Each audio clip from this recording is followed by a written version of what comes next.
Otro de los principios importantes en la relación médico-paciente es el de la generación de corresponsabilidad.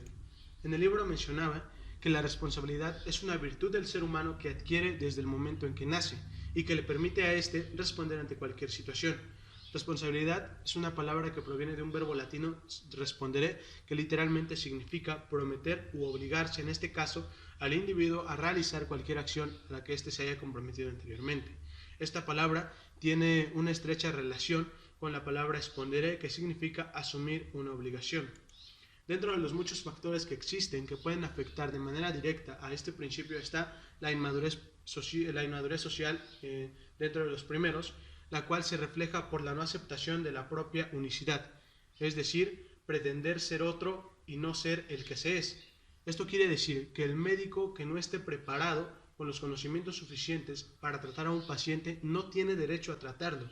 Más bien, necesita canalizarlo con la persona que sí esté lo suficientemente preparada para poder diagnosticar y tratar al paciente. El médico tiene que ser una persona coherente no solamente cuando esté interactuando con el paciente, sino, decía en el libro, que debe tener coherencia interna, la cual es un elemento clave para definir a una persona madura. Es decir, se tiene que encontrar en armonía con lo que hace, con lo que dice y con lo que piensa, para así llevar a un diagnóstico y a un tratamiento adecuado para el paciente. Por tanto, es muy importante mencionar que la madurez y la responsabilidad son dos conceptos que siempre tienen que ir de la mano y jamás separados. Es bien sabido que en toda sociedad existe una serie de normas o reglas que tienen que seguirse al pie de la letra para que esta sociedad funcione de manera correcta. Bien, pues en la relación médico-paciente no es diferente, puesto que se tienen que establecer o ya están establecidas esta serie de normas que se tienen que seguir al pie de la letra para que haya una relación médico-paciente lo más correcta posible. Cuando estas reglas no son claras o inclusive no existen, pueden crearse malos entendidos, confusiones o inclusive problemas por parte del paciente como por parte del médico. En algunos casos extremos podría existir una demanda por mala práctica o inclusive acusaciones falsas por parte del paciente hacia el médico, en el caso de pacientes femeninos, o que sufrieron acoso al momento de que se realizó la consulta. Por tanto, es muy importante decir que las reglas que se establecen en la relación médico-paciente no solamente son de adorno, sino que tienen un objetivo, y el objetivo principal es que esta relación se lleve a cabo de manera correcta mientras el médico trata al paciente. En el libro mencionaba que los seres humanos somos vulnerables y fallamos. Esto hacía referencia a que en algunas ocasiones estas reglas se rompían no necesariamente para dañar al paciente, sino para poder ayudarlo. Bien, entonces es importante decir que la mayoría de las relaciones, no solamente hablando de una relación médico-paciente, sino englobando a todo tipo de relaciones, no se destruyen por el error que se cometió en ella, sino más bien porque la persona que cometió el error no es capaz de asumir la responsabilidad o no encuentra la manera correcta de cómo asumir esa responsabilidad y no destruir esta relación. Bueno, es bien sabido ya que cuando nosotros tomamos decisiones, cualquier decisión que tomemos traerá consecuencias, ya sea buenas o malas.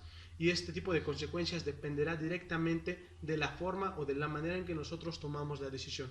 Es decir, si nosotros tomamos una decisión a la ligera, rápida y sin meditarlo antes de hacerlo, es obvio que traerá consecuencias malas. Sin embargo, si nosotros tomamos el tiempo suficiente para poder meditar, para poder establecer una serie de eventos, o para poder anticipar más bien, o sí, para poder anticipar eventos que podrían suceder si tomamos esa decisión, en un mayor porcentaje habrá consecuencias buenas respecto a consecuencias negativas. Por tanto, el libro decía que cuando las relaciones simétricas se fundamentan en el respeto y confianza, queda entonces implícita la responsabilidad, y es cuando nosotros podemos hablar de corresponsabilidad. Otro de los principios de los que vamos a hablar es la actitud de servicio. Es importante antes de comenzar marcar la diferencia entre la palabra servil y una persona servicial. En el primer caso, una persona servil es aquella que sirve con la intención de sacar provecho de alguna situación.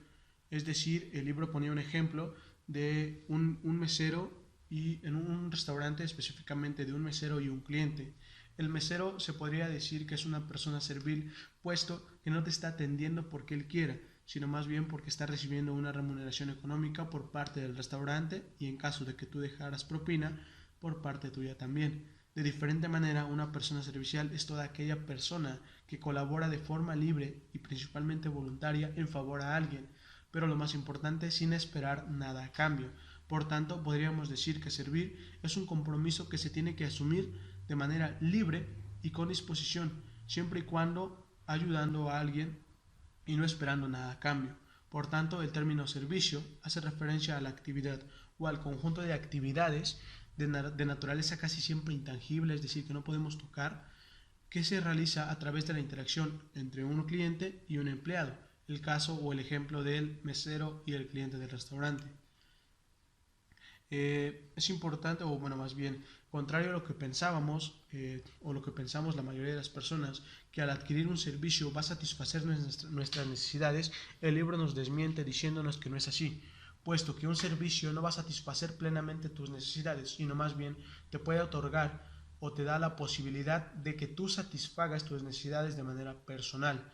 Ponía el ejemplo de un restaurante de comida rápida, en donde nos decía que el servicio que éste presta es la comida que te está sirviendo, otorgándote así la posibilidad de que tú, al comerla, puedas satisfacer tus necesidades de manera individual. Entonces, si el servicio que te está prestando te otorga la posibilidad de que tú satisfagas, si la comes o no va a determinar si tú satisfaciste tus necesidades de manera completa o únicamente parcial, porque nada más adquiriste el producto pero no lo comiste. Bien, cuando nosotros queremos adquirir algún producto o algún servicio, siempre creamos expectativas en base al producto o al servicio. Es decir, una de las principales es la calidad del servicio, el costo del servicio, la vida útil en caso de que fuera un carro o una moto, la vida útil del servicio, dejando a un lado lo que realmente es importante, es decir, la utilidad del servicio.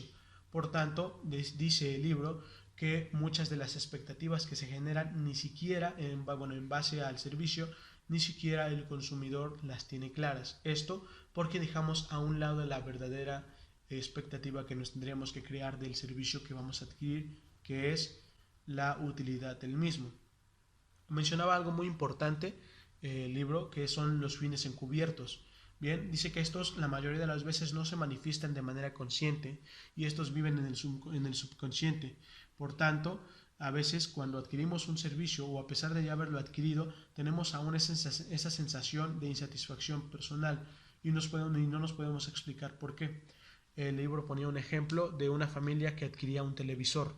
Este televisor decía que aparentemente cubría esa necesidad de más entretenimiento y más diversión. Sin embargo, los verdaderos fines encubiertos por los cuales el padre, en este caso, había adquirido esta televisión eran dos. Uno, para poder tener respeto y prestigio frente a todos sus familiares, es decir, tíos, sobrinos, hermanos, y la otra era para poder aparentar que él podría adquirir este servicio por encima o inclusive sí por encima de ellos, que quizá no podrían adquirir el mismo servicio. Es por ello que en la actualidad las investigaciones de mercado dejaron a un lado únicamente los estudios cuantitativos y se enfocaron más en los estudios cualitativos. Esto para darse cuenta de las verdaderas necesidades que no son el adquirir el producto, sino más bien satisfacer los fines encubiertos de la población. En la actualidad, los prestadores de servicios compiten entre sí de manera fatal. Por tanto, la diferencia entre un proveedor y otro tiende a minimizarse, lo que hace que las características de sus productos sean prácticamente las mismas unas entre otras.